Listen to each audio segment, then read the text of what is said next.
So here's the opposite direction, right? I started with the Bible. The Bible's real clear about this. Be anxious for nothing. All of these narratives are meant to make everybody anxious, on edge, semi-hysterical, that the conversation gets turned to just all about this and what did you see and what did you hear? And I include Janet Yellen in that because I remember dear Aunt Janet getting up and assuring everybody at the beginning of the Biden regime that there was no possibility of inflation. At most, it would be transitory. And this is while she's running that printing press 25 hours a day. Okay, you can't print 18 trillion bucks and not expect inflation. Okay, and this is somebody who was highly educated in these areas, and I believe has been absolutely treasonous.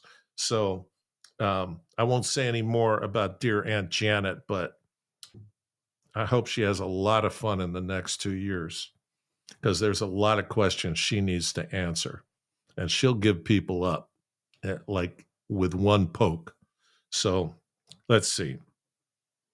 How about let's talk about another gaslighting affair, and that is Luigi Mangione, right?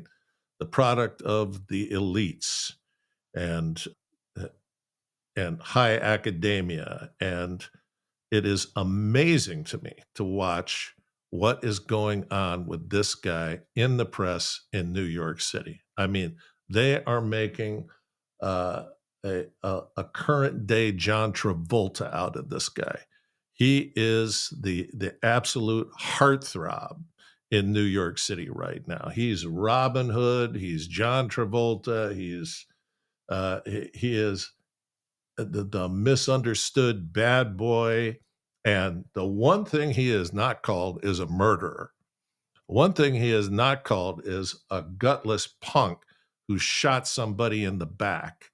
And again, this is this Marxist fanboy distraction where we're going to take this thing and turn it on its head. In any other place, this guy's a murderer, okay, and a coward.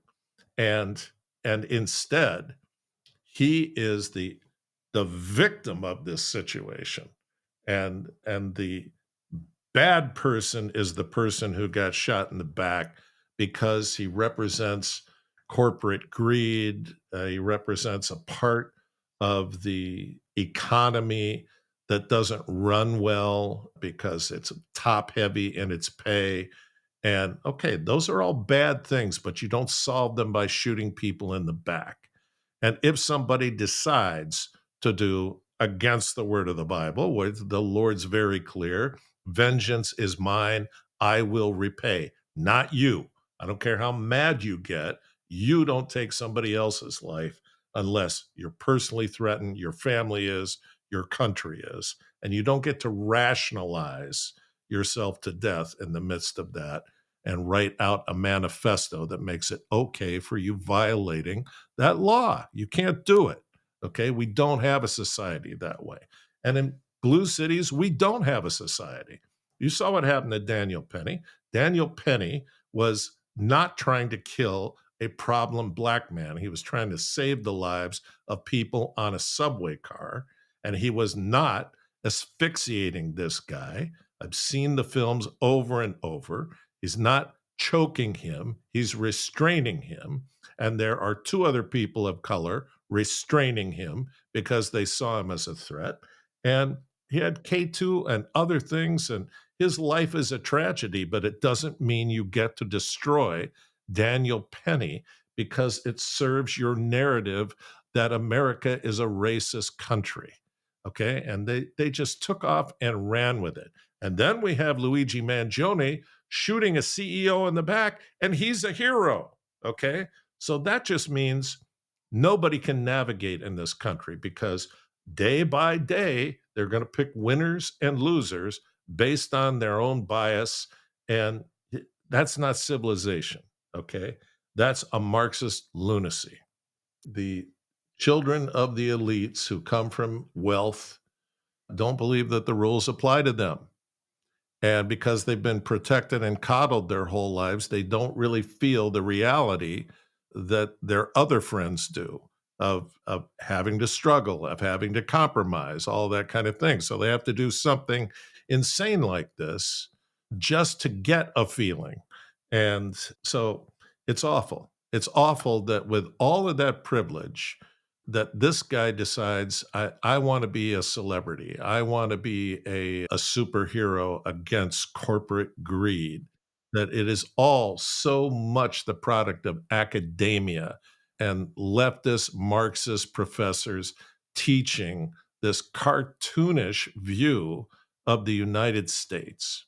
And it also makes me look at Donald Trump and his family. Okay. His kids all grew up privileged, and they are the first ones to say it. And they were also told, you're going to work and you're going to work hard and you're going to be accountable for whatever you produce. And we have certainly seen it. Their family's been put under duress since 2015, and the press has been globally unfair to them. And they have all been threatened with lawfare. And I think one of his sons has been subpoenaed over 200 times, and they're not looking to shoot people in the back. Okay. Don Jr. may want to shoot a rhino or something, but that's not the same thing. And so I just think that this is so leftist, this whole love affair with this guy and the way he's being treated, the way he's going to be defended, and the way he's going to get off. He's going to get off because he had back pain that was so severe it affected his lovemaking. Oh, please.